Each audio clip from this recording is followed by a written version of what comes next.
At the start of Singapore's greening journey in the 1960s, the aim was to green up the island as quickly as possible to attract foreign investment, as well as provide shade and access to green spaces for all. The greening strategy then evolved to provide colour through the planting of flowering trees and shrubs.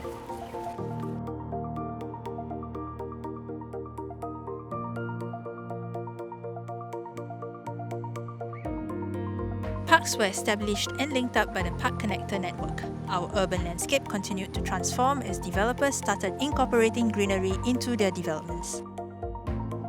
Nature reserves have been safeguarded and parks, gardens and green spaces have been made more naturalistic.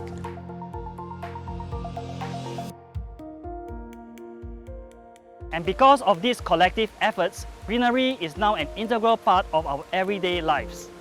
Today, Singapore is transforming into a city in nature.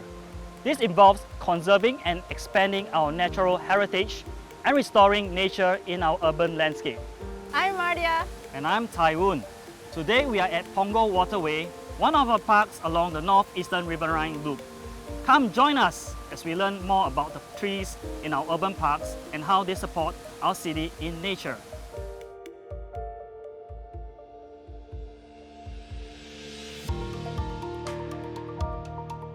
Most urban parks are located in neighbourhoods, making them easily accessible for people to get up close to nature. Residents can visit these parks for recreation, leisure, to spend time with family and friends, or simply for a breath of fresh air.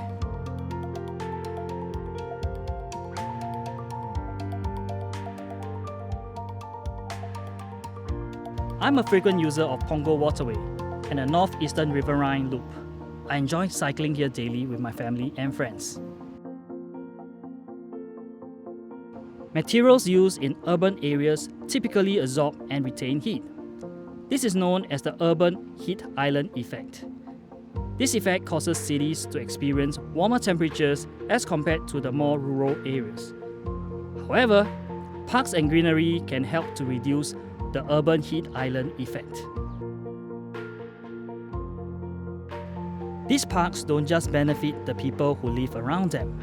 Some of our urban parks are connected to our core biodiversity areas, such as nature reserve, through roadside greenery or park connectors. This helps in the conservation of our natural heritage.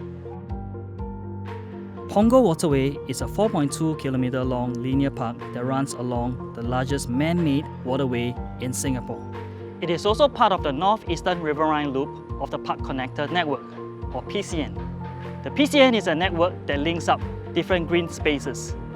People can conveniently explore various gardens, parks and nature reserve using the park connectors. The North Eastern Riverine Loop links Punggol Waterway to Punggol Park, Punggol Point Park, Coney Island Park and Sengkang Riverside Park. This 26-kilometer park connector loop takes visitors through the heartlands of Buangkok, Sengkang and Punggol. Since 80% of the loop is situated alongside coastlines and waterways, users can enjoy stunning views of Punggol Beach, Punggol Promenade and the Lorong Halus wetlands. There are many activities park goers can enjoy here, such as jogging, cycling and even wildlife spotting. You may even encounter families of otters that call this area home during your visit. Now, here's a little history behind this site.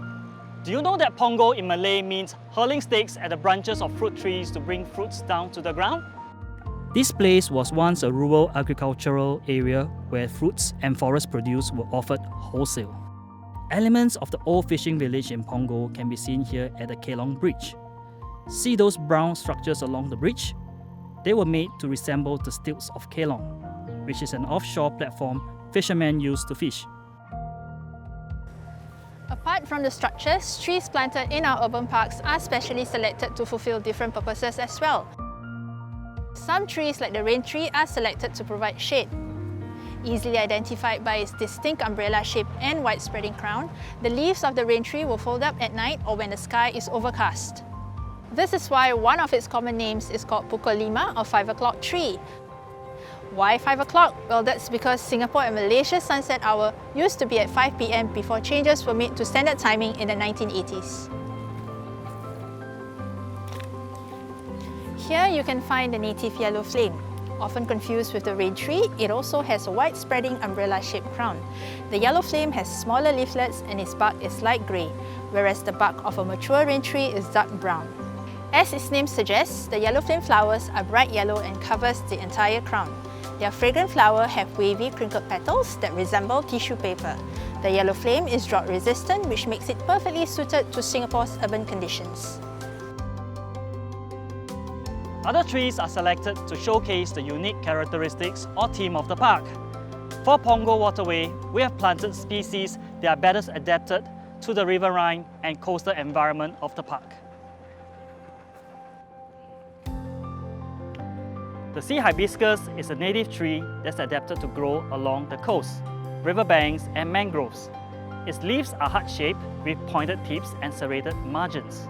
The flowers of the sea hibiscus are shaped like a funnel. In the morning, they open bright yellow, and in the afternoon, the leaves mature to a dull orange and later dull pink. Finally, around 4 PM, they close and drop off.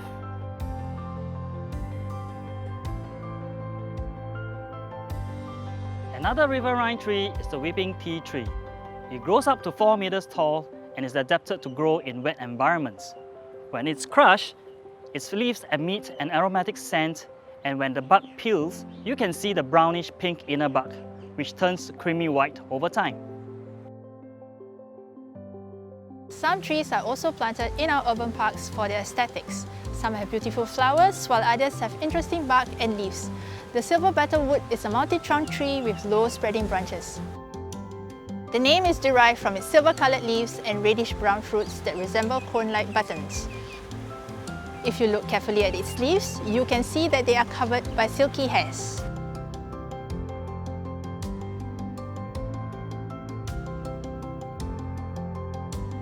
The Pacific lychee can commonly be found along riverbanks. It is an endangered species native to Singapore and grows up to 50 meters tall. Its leaflets are red when young and feel papery and leathery to the touch. Some trees are curated for thematic gardens. For instance, fragrant trees have been selected to complement the flowering shrubs here at Therapeutic Garden at Punggol Waterway. Therapeutic gardens are designed to give park visitors a range of health benefits such as relief from mental fatigue, stress reduction and improvement to emotional well-being. The native tembusu is one of our most iconic trees in Singapore.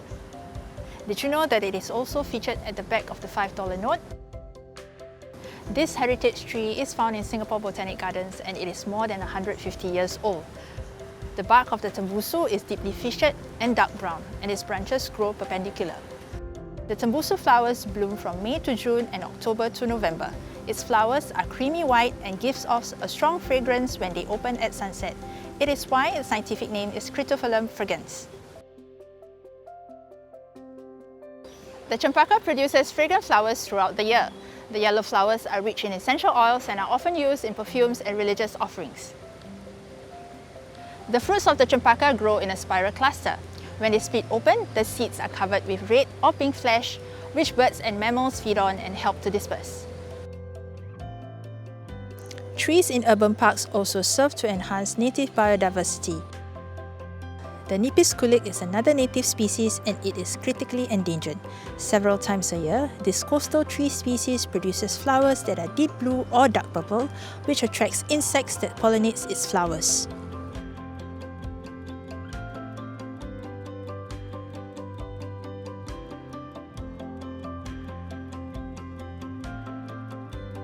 As you can see, urban parks play an important part in our community.